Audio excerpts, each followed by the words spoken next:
Hello, my beautiful family. Hope you're enjoying your weekend. Just a quick note for tomorrow, since it's going to be our 20th and the last session of our gathering for making a commitment for love, our workshop.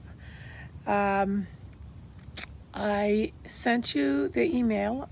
I hope you're going to read it. I'm asking you to go ahead and answer all the questions since the beginning, or pick and choose if there are comments, if there are suggestions or statements or questions that you want to ponder on and answer, and bring those to the class tomorrow.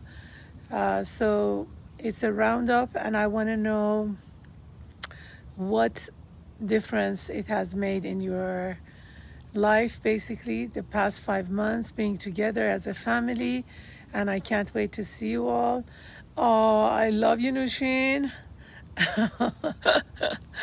So, our friendship is not going to go away. We are a family, so we're going to be talking to each other whenever you guys feel like it.